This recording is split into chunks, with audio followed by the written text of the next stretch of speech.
Hey, what's up, everyone? Welcome to Political Punks. Let's welcome our guests. First up, Chrissie MAYER, Christopher Barron, and Matt Palumbo. And of course, I'm your host, Brett Smith, the humblest of all hosts. So humble. Okay, so I've been kind of having this idea. So we've all been sort of obsessed with our health over the last year, and specifically the state of our immune systems and keeping them bolstered and robust and healthy. And it got me thinking about how some generations have stronger immune systems, but not in the sense of catching a disease like the Kung flu, the common cold, or even the clap, but in becoming offended. So, we all obviously have a threshold for what we consider crosses the line. And for some, that's a pretty big threshold. For some others, it's like the smallest infraction. They're like nerve endings and just get lit up at like the smallest thing.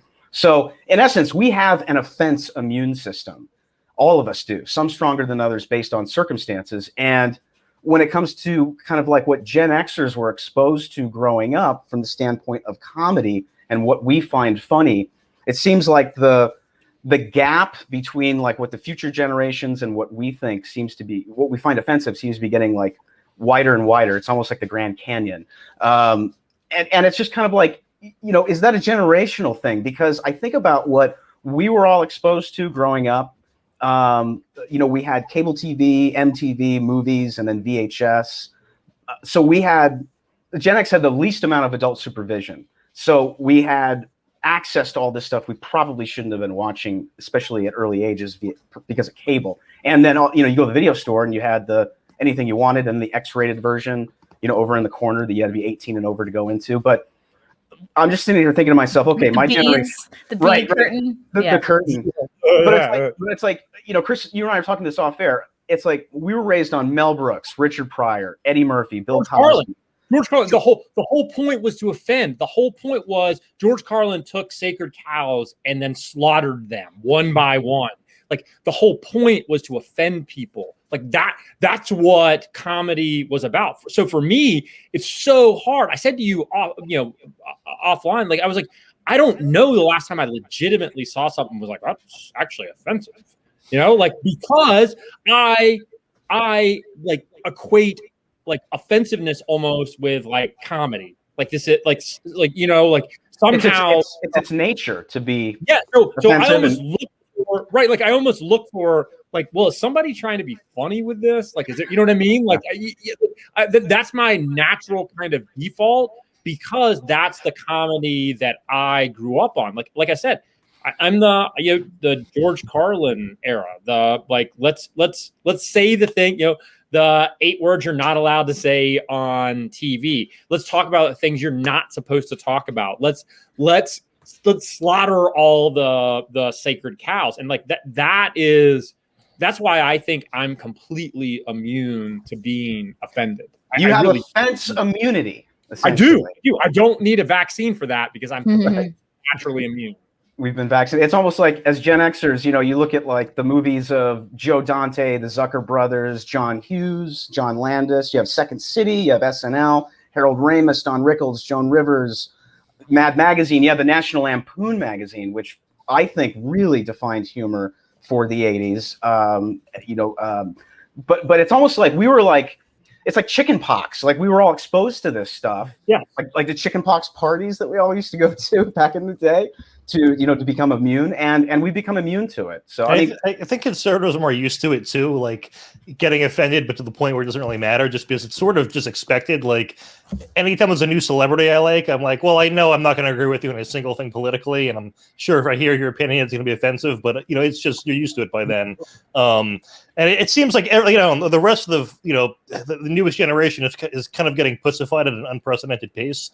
Yeah. So like I stumbled upon this YouTube channel the other day, and the series was called like Does It Hold Up, where they took Gen Z kids and showed them a show from 10 or 20 years ago to see if it held up by today's standards. And these kids thought that Seinfeld was crossing the line.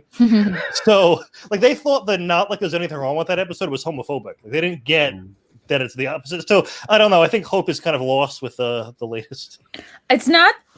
Yes, part of it is that that Gen Z is more pussified, and like then there's the whole separate issue of like the whether you believe in conspiracy theories or not, but like the increasingly feminization of men in this country. It's like it's a big inside job, but that's a small part. But separately, Gen Xers, like, yes, you have more of like what you called like, right, an offensive immunity or like offense immunity, but never before in our lifetimes has being a victim been like incentivized. And it's like millennials, but I think it's a combination of millennials and Gen Z. It's like you get so much attention and power out of being offended. It's a drug, and it's addicting, and it's hard to shake that, because I think the way and that's what a lot of folks like bolster themselves on, like being offended. This is what makes me special and powerful and different, I guess, or like this is where I get my attention from. Whereas like back in the day, you would get it through hard work and achievement. I mean, of course, like I'm speaking in huge generalities, and of course people are still like working hard now, but being a victim is so incentivized. No, I think you hit the nail on the head there. Like when I was growing up, even through college, to be offended, people would have clowned on me. You mocked them. We mocked them back then. You're actually offended. Like, oh my God, what kind of wuss are you? Like, grow up, dude. Like, you know what I mean? Like, where now it's actually that's the status you achieve to. Like, to feel accepted, you have to somehow be offended. You know, like it's so true. It's been that complete, flipping of the switch there, where it went from what you aspired to was to not be the guy who got offended over nothing, because then people would make fun of you, to now where you want to be the guy who gets offended because that shows how culturally sensitive you are. Yeah, how smart you are. If you're offended especially on behalf of other people. That's my favorite. My favorite offense is being offended on behalf of other people. There's like a religious aspect to it too. Like when you see someone at like a social justice event, that we're like, and this is made possible by women and also black women and trans women who have peg legs, and they just go down like a list of like 30 different identities you have to check off as you're reading them. It's everybody but you, Matt Palumbo. Everybody but specifically you. Yeah, that's right, Matt. You weren't born with your heart on the outside, so it's just not going to work. I call it victim chic. There's a victim chic mentality amongst the culture, and Bret Easton Ellis calls it Generation Wuss. He lives with a millennial.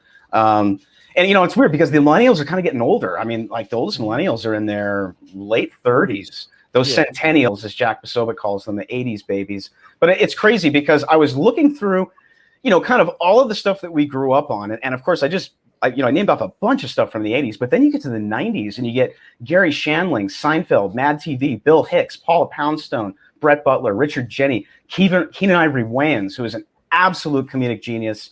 I just watched I'm Gonna Get You Sucker the other day for the umpteenth time. I haven't seen it in a while, and it's just so funny. That movie paved the way for Fox approaching him to do In Living Color, which is also just a brilliant, brilliant show.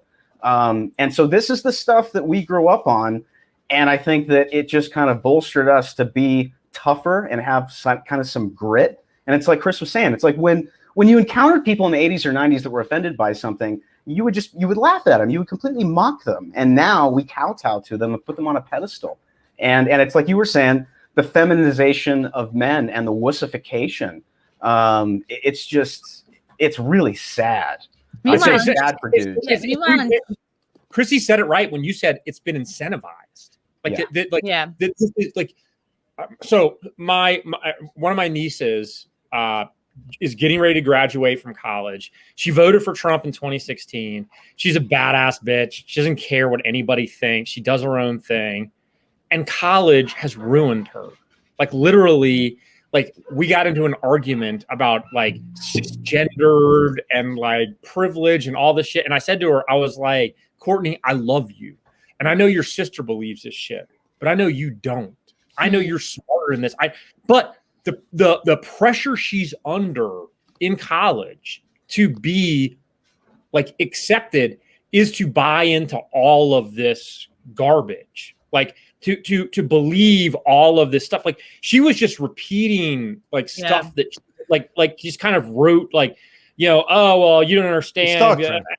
Yeah, and I'm like, this is so sad because she's not even. She's not a public school in North Carolina, like state school. Like she's not even at a like Brown or some shit. Like, and I'm like, man, how did she go from being the girl who in 2016 was like posting Instagram photos wearing Trump like t-shirts? That's incredible. What's up, bitch? Like to like feeling the pressure to conform and all of a sudden be talking this just crazy nonsense. I know I had that stage in college myself, Chris. Like I'm older. I mean, I graduated in 2005. It wasn't as bad. Like college wasn't as woke back then, but I was for sure a social justice warrior. And the only thing I would like remind you or like her parents is that like if that is her core, like she will grow out of that. It truly is a phase. So much of it is about fitting in. So much of it is about like, well, I'm in college and this is like the superior rhetoric or belief system. And if I'm not buying into it, well, then I'm not becoming my best self in college. Like they're equating that with like evolving and kind of becoming more refined. And it won't be till she's left college and she like finds her center again that she'll be like, oh my God, I was so brainwashed. No, and you're totally right, Chrissy. Like her older sister is actually like legitimately social justice warrior. Like it's who she is. She's been this way like her entire life. Like so like I know she believes this stuff. It's crazy what she believes, but I don't push her because I know that she believes this stuff. But I know her younger sister, like this is just a fitting in thing. And it depresses me. And yeah, I think back to when I was in college and wanting to feel like the fitting in, but it's sad to me to think that fitting in today means that you have to adopt this crazy woke persona. Like I wish it was that you had to binge drink to fit in. Like that would be much for her to binge drink. Or make a bed with your teeth or something. I mean, toga parties. I mean, I graduated 2001, Chrissy, so I wasn't far behind you. September of 2001, 2 weeks after 9/11. I was in first grade. Greatest job market in the world to go out into. Let me tell you, not a plane in the out like. Oh, dude. I mean, you want to talk about depressing, but like, it was easy to date back then, and especially at art school. That was kind of a cinch. Why? Because you were straight.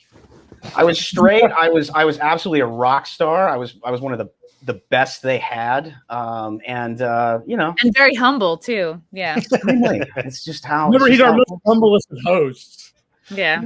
I mean, I got to remind look. I graduated in '97, so fuck all you young people. Chris, I would say for your niece, like, and obviously this has to be like a kind of generational value, but like if we can give our kids, nieces, nephews, whatever, if you can like.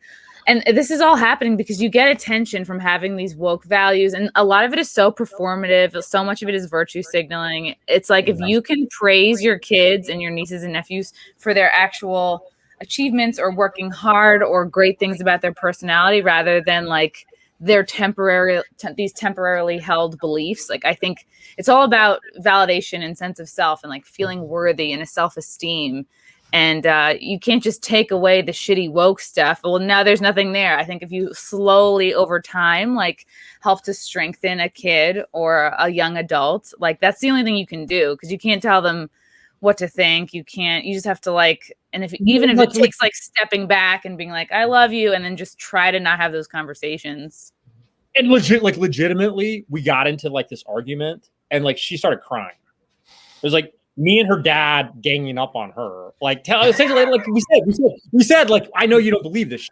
Like I know that this is like a thing you're doing, like you know what I mean. And like, and then I felt bad because I like I know she doesn't believe this stuff, and I know like 10 years from now she's gonna be like calling me and being like, oh Uncle Chris, I can't believe the like woke bullshit I have to listen. Like I know she's gonna like, but she's going through that like and so like I felt bad the next day because I was like, I should have laid off a little bit. I should have been like, whatever, believe whatever you want. But of course, I'm like the one that as soon as I hear her talking crazy, my instinct is like, I know you don't believe help her. Yeah. And the thing is like, she's just like, remember, like she is doing her best. It's probably hard to be her right now. Her friends, everybody around her is like supporting this loop, so just be like, all right, it's gonna pass, or it won't. Like, try to. It's really hard though, because you just have age and wisdom on her, and you're looking at her like being like, what the fuck? But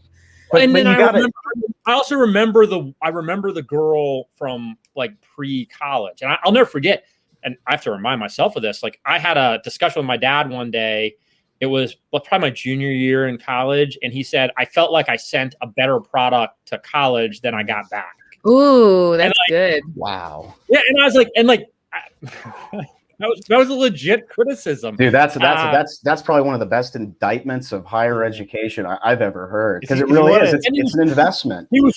Where's the ROI? Where's the ROI? You know, you've seen those before and after pictures of girls. Oh, Gavin did a compilation. I was just going to mention that. Yeah, where you've got pre-college when they go in and they look like normal girls. They're very pretty, and they're they look like girls, and they come out half the head is shaved. They got some piercing in their septum, the entire chest tattoo, and it's like they tear apart everything that we consider beautiful and aesthetically pleasing. It's going to transition to the Victoria's Secret story. Exactly. Yeah. No, it is, because you think you have to.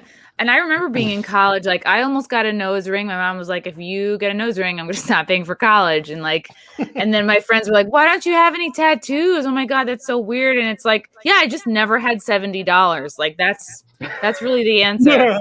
It's like, I got a piercing up here, but I very much remember being in college being like, I have to set myself apart. Like, I want to be more of an individual. And like, you think that you're not special as you are. You think that you need to like mix it up, you know? Yeah. Well, I came home from college one of the first times, and it was like some of my fraternity brothers came home with me, and one of my fraternity brothers had like earrings, like 5 or 6 earrings in his ear. And my mom said to me, if you come home with one of these, grabbed his ear and said, if you come home with these, don't bother coming home. Oh. And what's the first thing I got home when I got back to college? I got my ear pierced, like instantaneously, like it was like, I mean, did you might as well have asked for it, Mom? I mean, as long as you don't get one of those like ear spacer vagina hole things. Like, what is the deal with those things? I don't understand how you don't think ahead like 10 years when you. That's like full blown it's like self mutilation to me. I mean, all the big, the bones and this and all this, even the stuff they stick in their face. I'm just like, why do you do that shit? And frankly, in the 80s and the 90s, if you wanted to stand out, you got a tattoo. Nowadays, if you want to stand out, you have no tattoos. You have no piercings. You burden down a precinct. Yeah. Right. Yeah, exactly. Well, it's so funny, because one of the things that I've been waiting for to happen, and maybe it'll never happen, but like, I mean, when I was in college, it was not, like the punk thing to be was not conservative, not Republican. The punk thing was to be like the liberal, the left winger, to rage against the machine, and now rage against the machine is raging for the machine. And so I'm waiting for this moment where the pendulum swings back a little bit and people are like, oh wait, maybe the cool punk outsider thing is to be conservative. Maybe, and honestly, for my niece, I think that was part of it when she was in high school. I think when she was a senior, I think part of her supporting Trump was like a little bit of her being the outside, like wanting to show that she's different, wanting to like kind of push the envelope with people. And I like welcome that, I'm like, yeah, that's. Even with me, like there are times Trump would do things that I couldn't defend, but I was like, but on the other hand, he is upsetting people I hate. So exactly. And the thing is like you're not even going to see the pendulum swing, or it'll be much more subtle. I think the pendulum has already swung, but legacy media is doing such a good job covering up. Like they want people to think there's more people getting poked than there really are. Like they want you to feel like you're the only one who's maybe not going for it, and you need to be like bullied into it. Like they want you to feel like everyone hates Trump. Like it's to make you feel alone, but really there's more people who are like-minded than it seems. So that's why you have to go to these kind of like, as we all do, alternative like news sources and podcasts, and like find your kind of friends and mentors a different way. Yeah, absolutely. Yeah, it's all part of the demoralization. The idea is to just demoralize us to the point where we're just like, fuck it, it's not worth fighting for. I'm going to go and I'm moving to Costa Rica. I mean, they want us to cede this to them, essentially. Well, that's the entire point about what's happened with the January 6th bullshit. Yeah. Is that the entire goal it has nothing to do with what actually happened on January 6th. Like, they don't care about that. Because it was pretty chill. It was not a big deal. Yeah, it was really not that much happened. Yeah. No, like what they want though is they want people to be terrified. They want people to believe that there is risk in them speaking out. That by speaking out that you are a seditionist. That you will lose your job. Yeah, right. And they're like encouraging all the snitching now, right? Mm-hmm. Yes, you could have the FBI could show up at your house. Like they want people. So I actually did the press for January 6th for the Women for America First. Like I handled all the press for the event at the Ellipse that day. And for a couple of months after January 6th, I kept my head down and just like didn't want to talk about January 6th because embarrassingly, I was I thought maybe if I just don't talk about it, it'll just go away after a while. Like just like let it like pass. And then I realized this is their 9/11 for some reason. No, but they will never let it go. And that my instincts of like, let me just like lay low, let this pass, it'll go away, were wrong. That in fact they'll never give this up. It's perfect for them because they get to demonize strong men, they get to demonize patriots, they get to demonize anybody who voices their dissent, who stands up, who loves his country. It's like the perfect thing. It's exactly what they wanted to have happen, and they can make everybody like scared to death they're gonna lose their job, be snitched on, or whatever. Like I was outed in my like comedy community. They were like, "Oh, we need to make a list of all the New York City comics who were at Jan 6 so we can never book them again." And like meanwhile, it was literally me and one other dude. I was like, "It's just me." I'm like, just shit on me then. If we judge January 6th by the media standards for Antifa, it's not bad at all. Because with the Antifa, they would always say it was like 94% peaceful. And that was January 6th. I mean, 100% of the people voted for Trump, including the police officer. And also the building probably had insurance. So it just... Well, and by the way, insurance. What I find so outrageous is that, again, the only person who died that day was an unarmed female Trump supporter who was a veteran. And watch the number of blue check marks on Twitter who have said she deserved it. These are the people. These are the people who want it to be like, you got to put up statues of George Floyd. Yeah. And any time that there is a police killing, automatically, the police were wrong. No matter what they did, this person didn't deserve it. And you've got an unarmed female Trump supporter, and they're saying she deserved it. Why didn't they shoot her in the leg? Why didn't they shoot her in the leg? Oh, I know, right? Why didn't they tase her? Right. I mean, why didn't they use non-lethal force? Why didn't they send some kind of a social worker out there? Yes. Why did they call the police in? They needed a social worker. Like it's so weird. We still don't know who killed Ashley Babbitt. It's so weird. These people planned an insurrection, and not a single person brought a firearm. It's just a very. I know. I think they showed an amazing amount of restraint. Trump supporters are the most armed people in the world. Yeah. He's trying to convince me that Trump supporters planned an insurrection with no guns. These are people, I live with you. I live on top of a mountain surrounded by Trump supporters. These are people who don't leave their driveway without a gun. You're telling me they planned an insurrection where they're going to take over the government and kill Nancy Pelosi and kill Mike Pence, and no one brought a gun. Yeah, they want to make you crazy, and like exactly like for anybody that was there, especially me, like I'm pretty like well connected with whatever influencers, journalists and shit. Like if there was a planned insurrection, I absolutely would have heard about it. Yeah.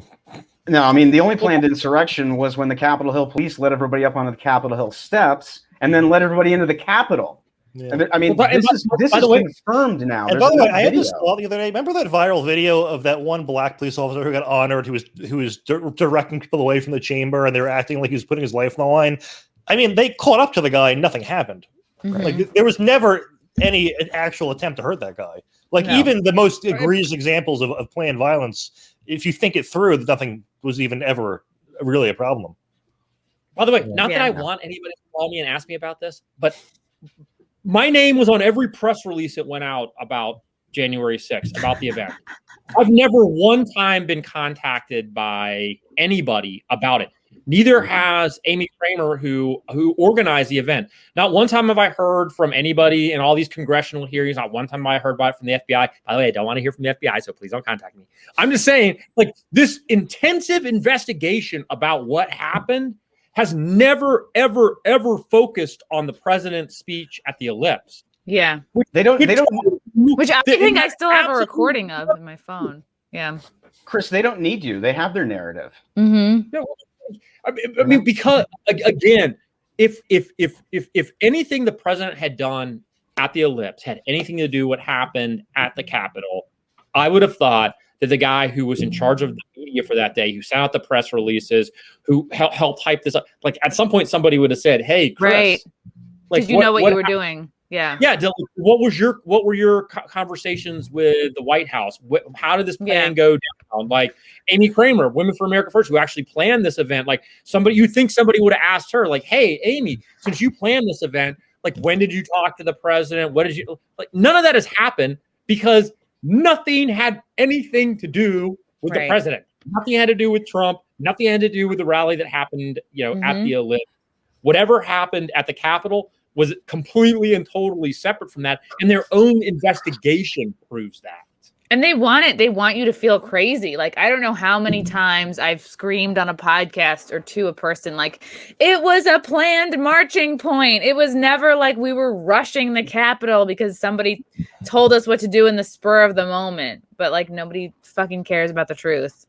Well, and by the way, like, literally I went back to the hotel and we all went into the main suite and we're watching Fox News and we're seeing people outside of the Capitol. And we're all getting ready to go up to the Capitol because we had reserved space in front of the Supreme Court to hold a rally like a normal rally. And then we see people are breaking into the Capitol and we're like, nah, this is not what we signed up for. Nobody's going to do this. We're all going home. We're done. Like legitimately, all anybody would have to do is ask anybody involved in the planning of this how this happened. I mean, the moment that we saw that we'd had rallies in November and December, there had never been any violence by Trump supporters. The only violence had been by anti-Trump people. The moment that we saw anything that looked remotely like it could be Trump supporters doing something wrong, we pulled the plug on that shit immediately and said, We're not going up. We're not going up there. That's not happening. We're done. Let's put out a statement saying no violence, not immediately. And still yet everybody who went to January 6th is an insurrectionist. We're all part of attempting to overthrow the government and kill Nancy Pelosi and kill Mike Pence, blah, blah, blah, blah, blah. Which only makes sense if you really think the people there sincerely believe that if they just occupied the Capitol building, you get control of the government. Mm-hmm. What was the plan? What's exactly the plan there? Go into the Capitol building. And somebody at my door. I'll be right back. Yeah, go in unarmed, just like so many groups before you have done, like the women in 2018 with their pussy hats, when I think it was either for Kavanaugh being confirmed or just like a women's rights thing, welcomed in. Pelosi said they were participating in democracy, but when somebody on the wrong side does it, you're an insurrectionist. Kavanaugh, they tried to shut down the Senate office buildings on the day of the Kavanaugh vote. They all were all inside of the Senate office buildings up there. I was up there for trying to shut down the vote. Was that an insurrection? They were trying to stop the confirmation because they knew that the other side had the votes. How about after the George Floyd thing, when we actually had folks breach the White House grounds? They actually breached the White House grounds. They were going after Trump. Do you think they were going after Trump to shake his hand? Was that an insurrection? I mean, it's insane to me that we have a media that is so dishonest that they can't at least be consistent about it. Be mad. People did dumb shit on January 6th, and they should absolutely be charged for the dumb shit that they did. But the dumb shit that they did was not insurrection, and it wasn't sedition, and it wasn't an attempt to overthrow the government. And no one was trying to kill Nancy Pelosi, and no one was trying to kill Mike Pence. That's all bullshit. Yeah. And it's just weird how far and quick the bogus narrative got, and the police didn't show up. I'm not joking. I got an email from the Axe Body Spray Corporation on January 6th condemning the events. Like, why? Like, as if I need to know their stance. They're like, Axe is like, we need to get ahead of this. Yeah, they're gonna get ahead of the story. But I'm just like, who in these corporations? Who are they taking messaging from, or is it just somehow organic? Well, no, it's because again, like everybody wants to like. Oh God, we have to show that we're so woke. Quick, say we oppose this. I'm like overtime. I got to run. I know you guys got to talk about Victoria's Secrets. Oh, we do. I got nothing to add to that. I've already done my insurrection part. I have nothing to do with Victoria's Secret. Okay, that's fine. Now, I mean, you've cleared the air now, so you know, hopefully the federal BI won't be knocking on your door. I've given you more than any of the congressional investigations have gotten. Like, congratulations, Nancy. All you had to do was give me a buzz.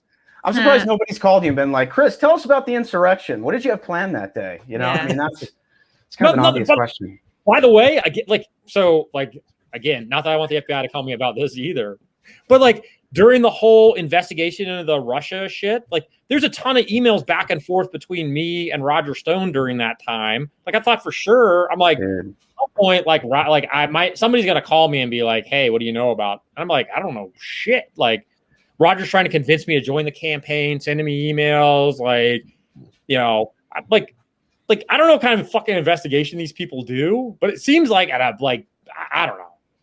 I don't know what kind of fucking investigations you people do. They don't seem very good. Dude, I've talked to Roger on the phone a couple times because we talked about taking his LBJ book and turning it into a graphic novel, which is a really cool idea because it's a good book. But like after the FBI raid, I was just like, holy shit. I'm like, somebody in the FBI has got my phone number more than likely.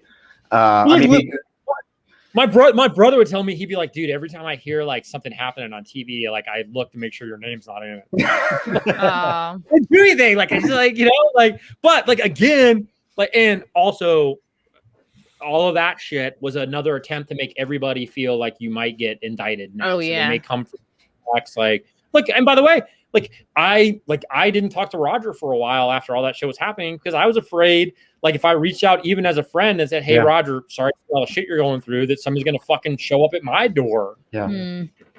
Yeah. I welcome it. When all my friends would tag the FBI on all my tweets, like after Jan 6, I'm like, come, I'll give you guys comps to my show. Like, I would love to see more people in the audience. Please come. You know where to find me. Here's my schedule.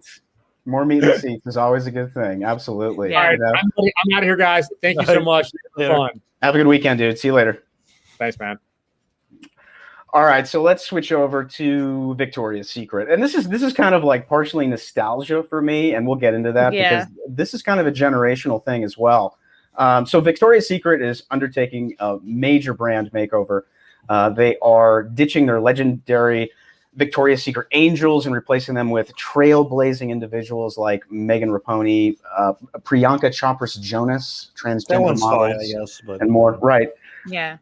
But it's so they're shifting focus away from what they believe from attractive women, basically. From hot women. Yeah. Right. Well, it's like the CEO, this Martin Waters guy, said that when the world was changing, we were too slow to respond. Yeah, right. No way. Like, we needed to stop being about what men want and to be about what women want. No.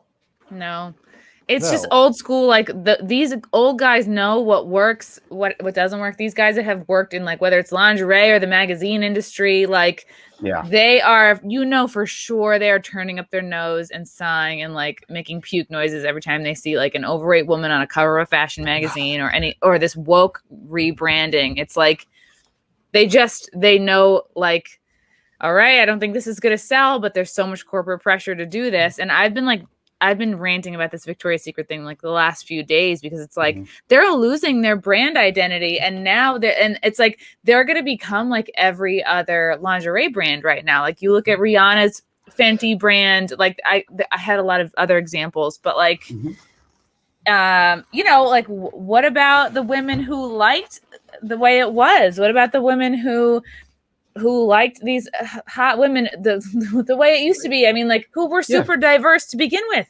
Like, these women, like, Brazilian, that from all these different countries, they had all these different skin colors. Like, they were all hot and had good bodies, but they were diverse in, culturally and ethnicity. So Well, the original Angels, and we're going back to the 90s because that's when this started. I think about 95. But the original Angels are, I think, still today considered like the elite of the supermodels. These women, I'll name off some: Stephanie Seymour, Tyra Banks, Karen Mulder, Heidi Klum, Latita Costa, Helena Christensen, and obviously everyone's favorite Giselle Bundchen. Yeah, Adriana Lima, like she was like bigger too, you know. Iman, you know, who, David Bowie. She, I mean, you know, she's 6 foot something. She, you know, she was born for the catwalk. But these models back then, they were like superstars, and Victoria's Secret built that brand around these beautiful women. And you know, it's kind of like it's sort of like what's the glaring difference between these women that I just named off, the original Angels, and these persons who are replacing them? Well, other than they're all women. The first group's attractive. Exactly, beauty, pleasing aesthetics, you know, and they're all women. I didn't know Megan Rapinoe is transgender. Does she think she's? No, I think she's a lesbian, right? Yeah, no. Google like the pictures of her in her bikini. You'll like see everything that's happening. I've seen it. The bikini I didn't like to begin with. I don't care who was wearing it. I thought it was kind of gaudy looking. But you know, and even in that sense, a lot of the design. You know, I look at the design sense and the aesthetics, and I see even the suits these days, and they're just awful in comparison to what was once Christie Brinkley, you know, and that kind of era. But you know, I mean, this is not only a corporation kind of going woke to appear edgy to the kids, but you know, they're also kind of, I think, in a way, sort of attempting to redefine beauty, which is what you get with the cultural Marxists. And I think we were touching on that earlier, that there is, at least I've seemed to notice it, like there's sort of a death of standards where you're not allowed to criticize anyone. Like you can't, under any circumstances, criticize someone's weight because there's a, you know, maybe a 1% chance they have some sort of disorder that makes them that way, or I don't know. Oh, they were molested, and that's why they're fat. It's like, okay. I don't know. It's just like we have to, for some reason, assume that anything undesirable that's part of a person is due to something they can't, or at least potentially due to something they can't control. There's no tough love. There's no trying to make people better anymore. If you look at like before and after photos of most overweight women, most of them become attractive, and like it's something that most women are capable of, and you know, obviously we don't want a culture that like encourages women to have unrealistic expectations, but I don't also want no standards either, and that's what this seems to be encouraging. Well, and it's bad health. I mean, let's forget about the aesthetics for a minute. You know, I mean, overweight. That's, you know, it's hard on your bones. I mean, you get sleep apnea, heart disease, diabetes. I mean, it's just, you know, it's a good idea to be fit. You know, you don't have to look like Arnold or Franco Columbo or Frank Zane or something. And this applies to men too. I really take issue with the dad bod. It sucks. It's the soft bigotry of low expectations. You know, I mean, I lift 5 days a week. I missed yesterday, so I lifted today, so I'm nice and swole. But like, seriously, take care of yourself. Be a better friend to yourself. Don't, you know, and it's kind of like, you wonder why marriages split up after the, you know, you get the 7-year itch or the 24-year itch. Stop trying, and then it's just kind of like everything. You know, the one, either it's both couples stop trying, or one starts and then the other kind of follows.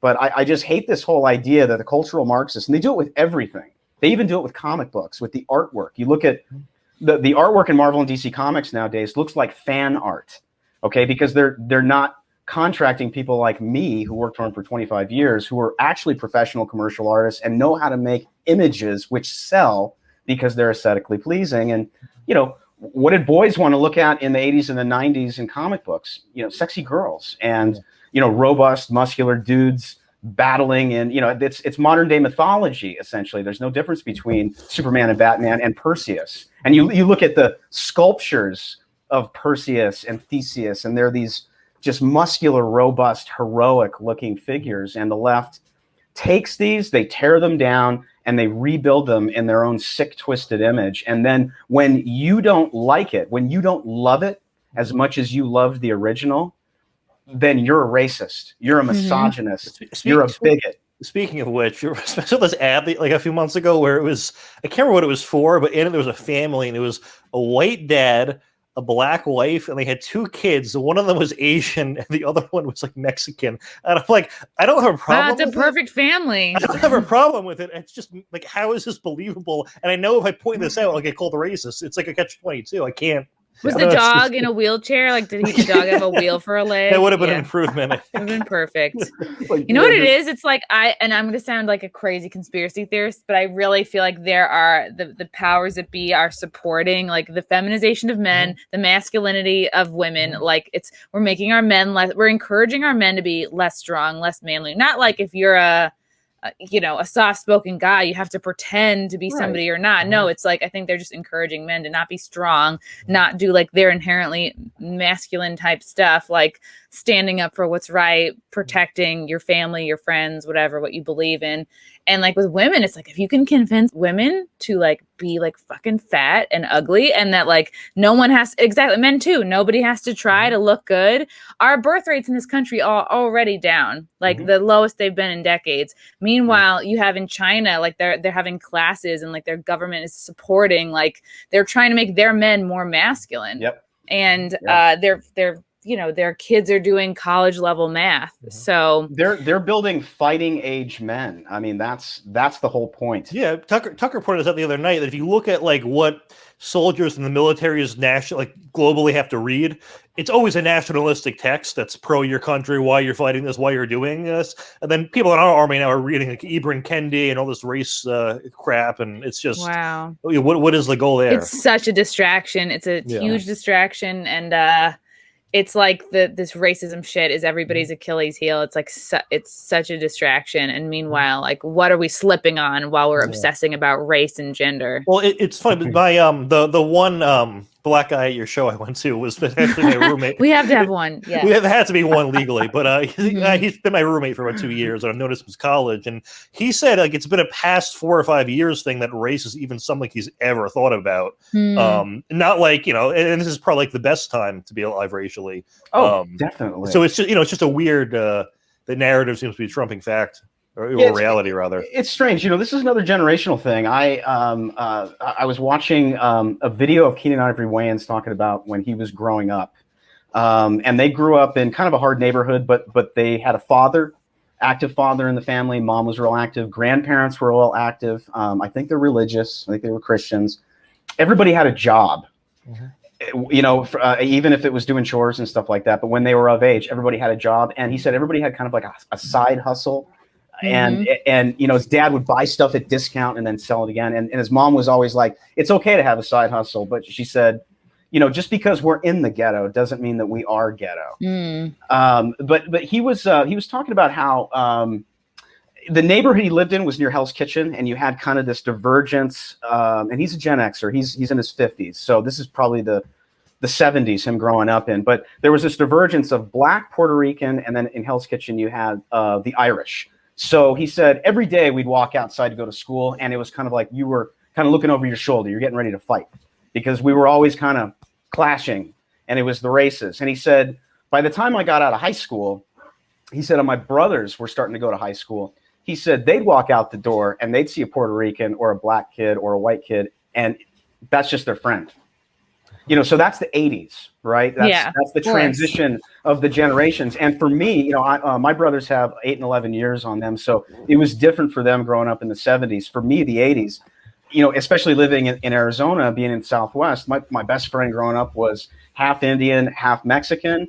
And then when I got into 30, Jesus Christ. Okay. I'm all right. My light just fell. No sweat. Well, and then like in 3rd grade, my best friend was a Black kid. Who was loaded. I mean, he had like every G.I. Joe imaginable. He even had the USS Flag, which was like $150 and like 4 feet long. It's this giant aircraft carrier. So you measured wealth at that age? Unreal. Oh, man. So like for me, it was like for the Wayans, it was like for his younger brothers. I would imagine like Damon and those guys. It just wasn't an issue, man. I mean, the kid across from me is a different color. It's just like, so what? And then we go to the movies, right? And we see Danny Glover and you get Lethal Weapon, Martin Riggs and Danny Glover, the whole, I mean, everything was kind of integrated at that point. Music.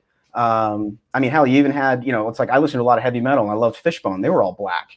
So it's like, it's just not an issue for us. And the reason it's everyone's minding it is because it's for the purpose of shaming people. I mean, it's not like the 60s where it was, we need to get together and get along and stop the violence. Now it's, you're evil and go fuck yourself type of. You know, but it's strange. This getting back to this Victoria's Secret thing. You know, it's kind of like that's wrong. you know, who do women buy lingerie for? I would say they buy it for the men based on what men find sexy. You know what Victoria's Secret kind of fails to understand is that while men don't wear their lingerie, they're typically the object of its affection. So, and women buy it to feel sexy, but it's like Victoria's Secret thinks that their customer base up until this point is going to regard the brand different than, say, how I feel about like Fruit of the Loom. Well, it's crazy because I remember like the feeling like we all have this nostalgia for like the Victoria's Secret angels, right? But like when I buy lingerie, it's because like, damn, this woman looks better than me. I kind of want to look like this. I'm buying this so I can look half as good as she looks in it. And like, yes, you do want to look like sexy for your dude, but you do want to look sexy for yourself. And like this new Victoria's Secret marketing is telling women and telling myself like, yeah, you're off the hook. Don't worry. Don't sweat going to the gym. Like you can be a fat piece of shit. You know what I mean? Like we'll make lingerie for that demo. Yeah, and don't worry about it. It's so then they're really leaving scary. this giant vacuum, right? You were talking about how so they're gonna leave this, this demo and what they've been doing since the 90s, which is making sexy lingerie. And now they're gonna leave this gigantic vacuum for people like you and other women to cater to the smallest of niches.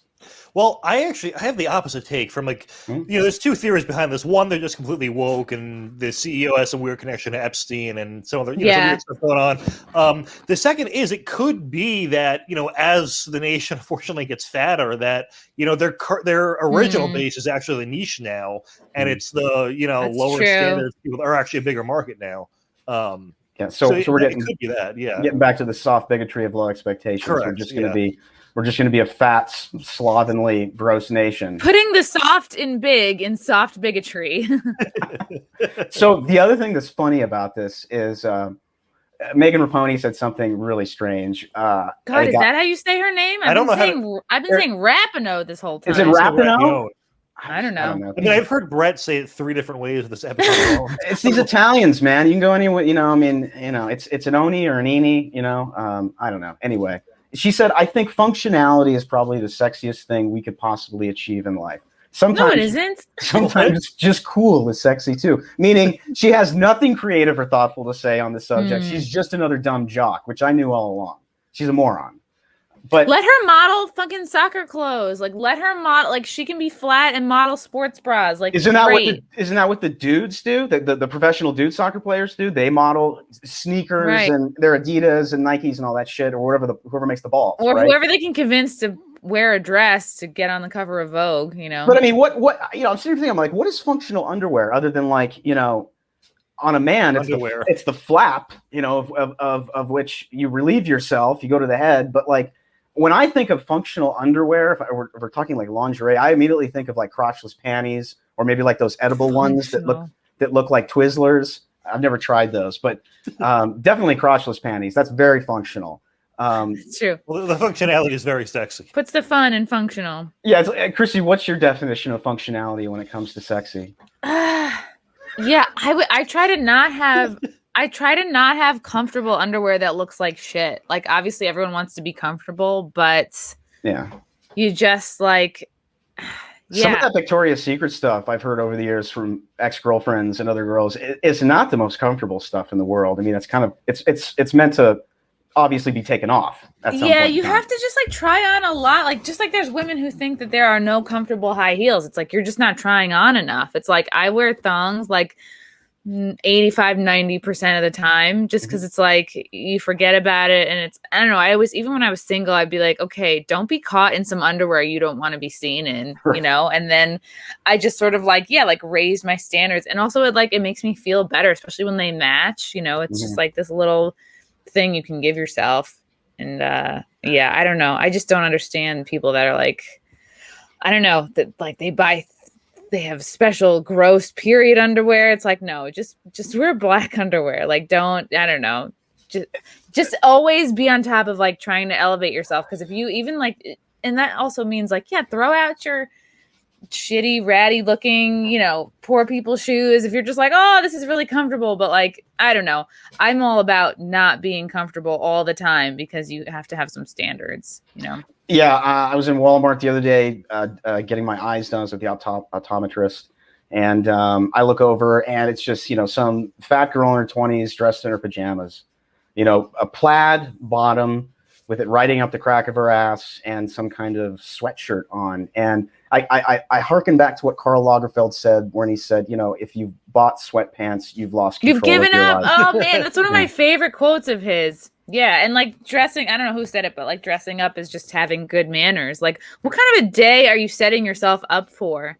Well, and it's kind of like, you don't have to do that, but you get to do that if you want to do that. And if it makes you feel better and more confident, it's like I'm looking for a place to live. So I'm going out and looking at places. And when I met the realtor the other day, I wore a nice collar shirt. I mean, this is how you present yourself. You never get a second chance to make a first impression. So don't fucking go to Walgreens in your pajamas. I think that's the moral here. It's not a good idea. It's not a good look. It's like, even if you have a man and you're like not, you didn't come, or if you're single and you didn't come from like a mom that was like, you never know who you can meet, always look your best. Like, even if you have a man, it's like, oh, it sucks. Like, don't you want to look good for yourself? I think we've just let everybody off the hook. This like the culture and the messages we're receiving is like, you're off the hook. Especially after the last year we've had. Like, it's casual Fridays. That was the decline. Yeah. You wear jeans to the office on Friday, and then everybody. And it's the same thing with like the airport in the 80s and the 90s. People dressed up to get on a plane. I mean, even just Google. You Google like images from the 60s of people on planes. All the men are in suits, women are in dresses. Well, even images from like wearing the 20s, gloves. Even images from like the 20s or 30s with people who are objectively, much poorer than anyone was today. And even back then they were dressing up like that. So yeah, I mean, maybe there's just people we see, but it's fast fashion. It's like it's clothes becoming more cheaper. It's sizes changing. Do you know what I mean? Like as a chick and probably as a dude as well, it's like, do you want to go ahead and acknowledge, oh shit, I'm a size 10 now in real pants? Or do you want to be like, I'll just wear sweatpants for a few months and I won't have to confront where I'm at? And that's everybody now. It's better to just follow my example and get down to your high school waist size by the time you hit 40. It's you got to be a better friend to yourself. Let's clap for Brett. Thank you. Wow, he's really A+ing it. It's an inspiration for me. It's true. And I'm here to help. Yeah. I really am, especially for the younger generations nowadays. A little over 100. I'm getting to my body weight, so I'm not quite there yet. Gotcha. But I'm getting there. So, but one thing I wanted to mention was this Victoria's Secret catalog, to a large degree, was my generation's introduction to softcore porn. It was basically, it was a magazine that started to come in the mail to your mom or your stepmom at the time when all of us were kind of coming of age. And then you would come in the mail. Yeah. Those things seem to disappear. Why are all the letters stuck together, Brett? But it's like in a lot of ways, I think that like the fact that that's what we were exposed to first was better than like what you can find on the internet, because you can find anything and everything. You were exposed to high standards. You were that's like, right. this is the peak. Yeah. But it's like, and it was just it wasn't even partial nudity. I mean, some of that stuff, they definitely airbrushed a lot of stuff. I know they airbrushed nipples and all kinds of blemishes and whatnot. But it's like you had to kind of use your imagination back then. So there was sort of like an element of innocence that was almost preserved there for, at least like a short while. Because then it's like your older friends start to get to the point where, it's like the only other place you could see a naked chick was Playboy, Hustler, Penthouse, but you had to find somebody to buy it for you. Maybe your friend had the Playboy channel. But I mean, naked chicks in porn was limited to the printed page or, VHS tapes. So it's like, in a way, I have nostalgia for this. And it kind of breaks my heart that the angels are going away and being replaced with these morons. But at the end of the day, it's kind of like this company wants to go in this direction. I say, fine. It's a destination to like ruination, but whatever. Yeah, it's like, it's like Victoria's Secret is becoming like The Simpsons. Like, we know what seasons were really, really good, and we all know when it started to go, take a turn. Like, yes, it's still on and still going, but is it the same? Like, hell no. And to me, it seems like, do any of these, from an outsider, like not a business person, it's like, it seems to me like Victoria's Secret has no originality. It's like they're having Valentina Sampaio. She's like, she's an LGBT model and activist. She's trans, but she was featured in Sports Illustrated. So it's almost like, oh, well, Sports Illustrated had her on, so now she's okay. It's like nobody's thinking for themselves. It kind of seems like it. They're just abandoning for what others are doing. Yeah, like in the past decade or so, all these competitors sprung up to Victoria's Secret that are basically just doing what Victoria's Secret's now copying them and doing.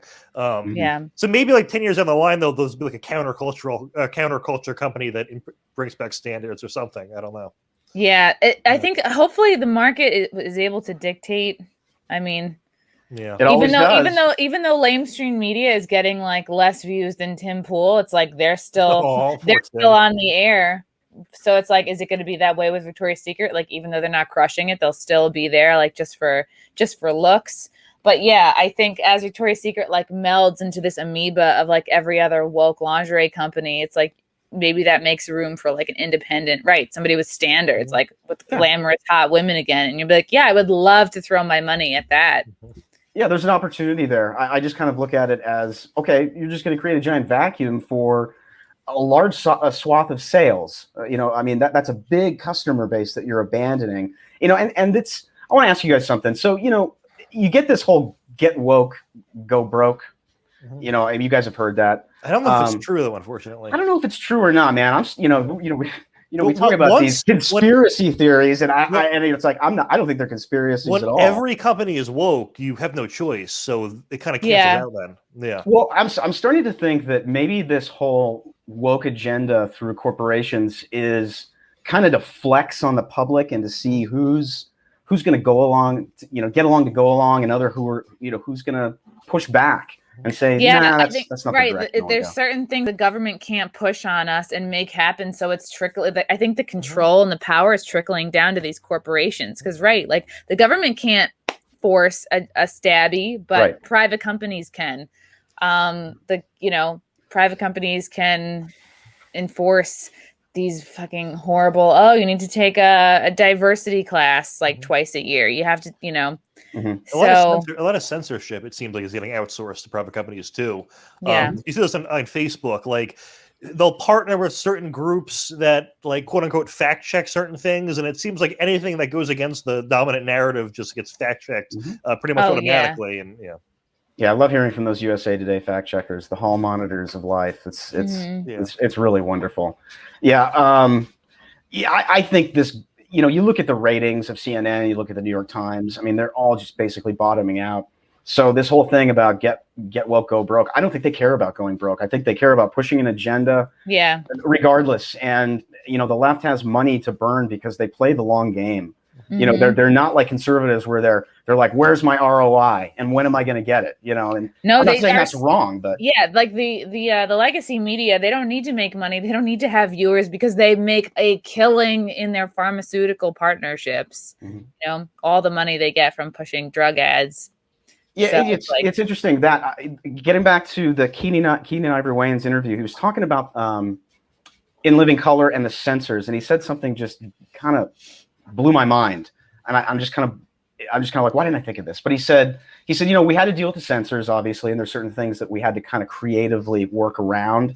But he said the thing about it is that I went into it believing that, Fox is obviously a scrappy upstart, which they were at the time, so they were looking to take risks and big creative risks. They're going to push the envelope, without breaking it. But he said, the thing you got to remember is that TV is not entertainment. It's not content. He said TV is programming. And he said the reason it's programming is because TV has sponsors. So you're kind of held back in a lot of ways. And we've seen this with Tucker and Rush and Mike Lindell, where, sponsors will abandon people. You look at the threshold of the sponsors back then on that show and what they were able to get away with. It just blows my mind. I posted a clip that they did, which was only aired once. It was a Colt 45 parody with Billy D. Williams. And this woman comes in, he's like, hey, everybody, it's Billy D. Williams, Colt 40, they called it Bolt 45. But they have this woman come in. He's like, there's my lady now. She comes in, and it's obviously like a pro. It's obviously some kind of a hooker. She took the bus, and she's all disheveled and scraggly. And, not good looking. And he's like, what'd you expect, Whitney Houston? And she's completely hammered. Okay, she's already drunk. And then she starts drinking all of this Bolt 45. And he's sitting there talking about, Bolt 45 is a multi-bouquet, and all this stuff about Bolt 45, how it's all this wonderful stuff. He's like, it also has 5 times the liquor content guaranteed to get your lady into the mood, and whatever. So anyway, it cuts back to her. She's completely passed out. He's like, are you ready, my love? And he picks her up. He throws her on the table, and she's kind of like burping and shit. And he rolls off this line where he says, if you want class, buy champagne. If you want to score, and then he flips her leg over. He's like, buy Bolt 45. And this was all taped in front of a live studio. Funny. That would That's that would ruin lives today. The audience went nuts. They loved it. They thought it was so outrageous. And It's then, hilarious and true. Yeah, it's funny. So what happened was that was pre-taped with the audience. It was going to air. Censors jumped in and said, this is kind of date rape, dude. And he's like, and it's like, it really isn't, because she's a willing participant. She's already hammered. So it's Wasn't she a prostitute? Isn't that it wasn't, it's implied. And you look at, and she talks about, and I just take 4 buses to get here. It's like, obviously. She's probably going to be well compensated for, So what they did was they took out the little graphic where he said, if you want class, buy champagne. If you want to score, buy Bolt 45. They took that part out where he flips the girl's leg over, and you just hear his voiceover saying that. And they cut to the product, the can, and then with whatever, and then that's it.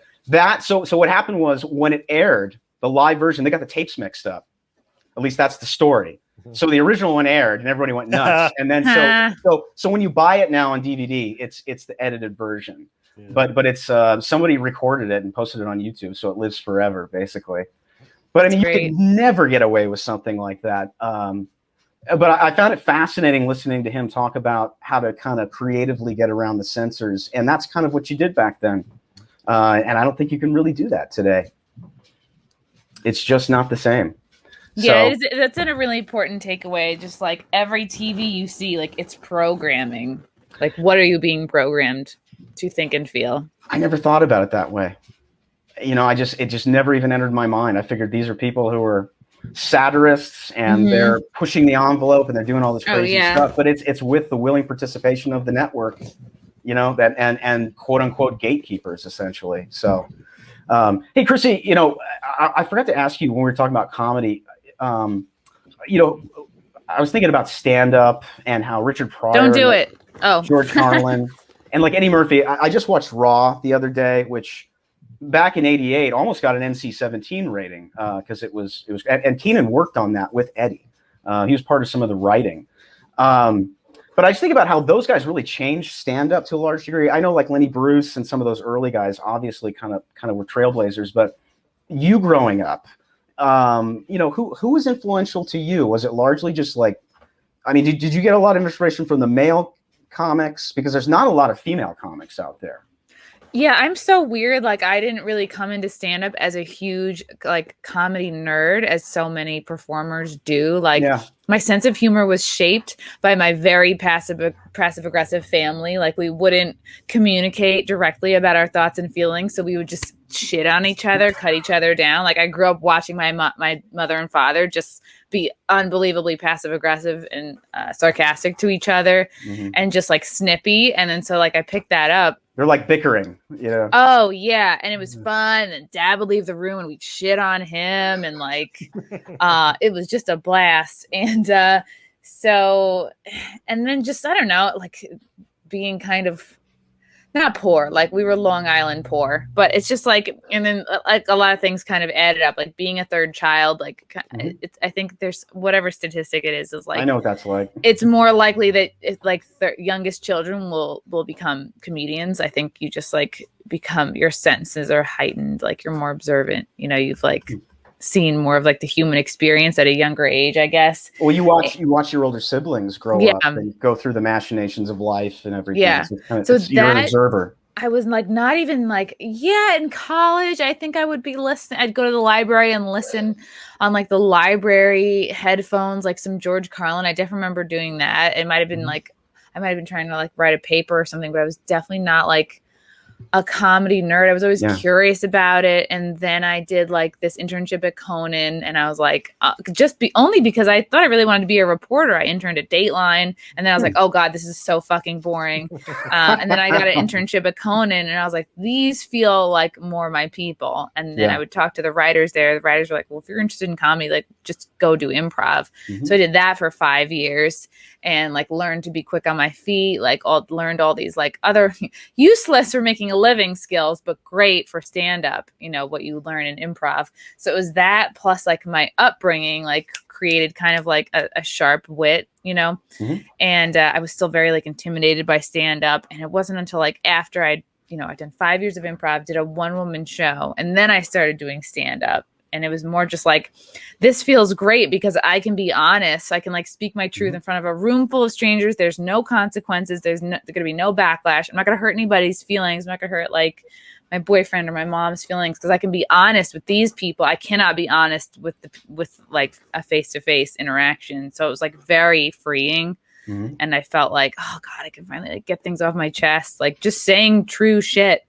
And then like, the funny is either inherently in that or you work on it later or you exaggerate certain parts like for the bit. And then only like kind of later on did I start like appreciating other comics. And like even still I feel like I have so long to go in terms of like back catalogs and seeing every special from all the greats. It's like I just haven't, I'm not well studied on any of like on like in a way that I really should have been, but like I'm not gonna lie and be like these are my influences. It's like it really was kind of like my fucked up family. Yeah, I mean Eddie talks about or Keenan talks about Eddie doing stand up originally, and he's just kind of up there doing sort of a Richard Pryor to a large degree, kind of faking it till you make it. So I mean, I think there's something to be said to not having any influences or any outside stuff that could make you go in one direction or another. You kind of find that path yourself, which is yes, because now as now that I've been doing comedy like 10-11 years, I'll see a performer and I'll be like, oh my God, like she's doing Amy Schumer, like oh my God, she's doing Whitney Cummings, or like I'm like, oh my God, this guy's trying to be like Mark Normand. And then you're like, okay, maybe don't like study any one comic too closely because you might consciously or unconsciously follow them too close. Yeah, I don't think it's any different than with an art. I mean, obviously you have your influences and whatnot, but at the same time, you got to find your own voice. And that's just through just grinding it out and doing it every day for like, it's like that Outliers, Malcolm Gladwell, the 10,000 hours, to mastery. He talks about the Beatles playing 8 hours a day in Hamburg, before they ever got their haircuts and became the Beatles. But there's something to be said about that. Just totally. Like for me, it's just like, yeah, comedy and blowjobs. Like just, you got to put in the time. It is. It's key practice. Absolutely. Absolutely. Well, let's wrap it up because we're about there. And I know you guys want to probably go and enjoy your Saturday. So, Chrissie, why don't you tell everybody what you got going on, where they give them your social media coordinates, where they can find you, and if you got any upcoming shows or anything you want to plug, go for it. I thought you were going to be like, give everybody your social security number so they know how to find you. Be like, I know we have some FBI listeners. The FBI already has that. Don't worry. Yeah, they already know. Guys, come on, show up already. I got seats for you. So yeah, check out the Chrissie MAYER podcast. It's on iTunes, YouTube, Spotify, SoundCloud. I interview. Roger Stone was on an episode last summer. I interviewed him. So like political personalities, comedians, porn stars, kind of anybody I find sort of interesting. And then I do a show called The Wet Spot on Compound Media, Mondays at 7:30 p.m. Eastern on compoundmedia.com. I also do exclusive content for Rockfin, which is like, it's basically the kind of conversations that would be censored off of YouTube. I just started up with them a couple weeks ago. So I'm really that's where like the really kind of more wild, more true conversations are going to land. And then, yeah, just follow me on social media. Everything is at Chrissie MAYER, ChrissieMayer. I'm going to be on the Jersey Shore doing stand-up next month, July 17th and 20th. I got a couple gigs out there, I think in the Point Pleasant Beach area. Then I'll be in New Orleans, August 13th and 14th. And then I'll be in Vegas, September 10th and 11th. And then back to Dallas, Texas, September 17th and 18th. And as the tickets become available, I'll put them all on my website, ChrissieMayer.com. Busy girl. That's awesome. Busy girl. It's awesome. It's awesome. I love hearing professionals who are busy and kicking ass. So that's awesome. Oh yeah, and thank you. Number one, and number two, I'd have like comic friends who'd be like, "Oh my god, you're so brave," and it's like, "Fuck you, man." It's like a decision to be busy. It's like who's gonna decide to be a pussy and sit back and like wait for things? Even if I was someone who didn't think it was safe, why would you sit back and like wait for other people to tell you to like live your life and make a living? You're going to be waiting forever if you're waiting on other people. Yeah, right? it's like you're looking for a way out, and yeah. like the last year has been such a perfect excuse for anybody who like doesn't want to confront their life or go for their goals. It's like the perfect out. Yeah, this stuff that like when I wake up in the morning, it's like I look at the stuff I have to do, and it's not stuff I have to do, it's stuff I get to do. We're all pretty fortunate. It's pretty awesome. So, Matt. I'm also very busy, but it's nowhere near as exciting as Chrissie is, unfortunately. Yeah, but show everybody how much you wrote. I mean, that's exciting. I know. Well, you're a machine, dude. New book. 30 days worth of. I got 43,000 words done. Are you writing a book? Yeah, I'm doing a biography of George Soros. Wow, that's so cool. Put in my pre-order right now. All right, good. It's not really up for pre-order. It's not even drafted yet, but soon, very soon. We could always crowdfund it. We could always crowdfund it, Matt, and publish it ourselves and distribute it through Iconic Comics. No, I'm in contract. It's too late, but I think early right August. Of first refusal. Yeah, or early August it'll probably be up for pre-order. Cool. So working on that, and then obviously people can buy my other books. And I don't have anything that exciting to share. If you don't feel like. And where do they find you on social media? Matt Palumbo 12 on Twitter, and that's really the only place I'm active. Cool. Okay. Well, hey, thanks so much, guys. I really appreciate it. Chrissie, thanks so much. Come back. Really enjoyed you. This was nice. Really fun. Yeah, we try. We were gonna talk about the riots, but Chris was kind of jammed for time, and we just like to stick to cultural stuff because nobody else really talks about it. So yeah, that is the impetus for this show is cultural stuff, especially. Well, they're gonna keep making January 6th a thing, so you can always go. It'll always be in the news because they won't ever let it go. No. I mean, not until Trump. I mean, not even after Trump gets reelected in 2024. Well, it's funny because I mean, when people are burning down cities, it's justifiable. But the second people in power are mildly inconvenienced, it's a tragedy. They're insane. Yeah. They're all delusional. They're not real people. None of them are. Not at all. Real people are in flyover country. I mean, I think we're all convinced of that at this point. And in northern New Jersey. Yes. And in Westchester. Matt, have they lifted the masks? Are you masked? Yes, but I'm not okay. So I was at the gym today. 20% had a mask, and of the 20% with a mask, 100% weren't wearing it above their nose. Wow. So that's where we're at in Jersey right now. Oxygen is the #1 nutrition. So anyway. Sadly, we're out of time. Everyone, make sure and subscribe to Political Punch channel on Rumble and YouTube so you never miss any of our new videos. Like and share this video far and wide. Also follow us on Facebook and Twitter. Until next time, everyone, stay frosty.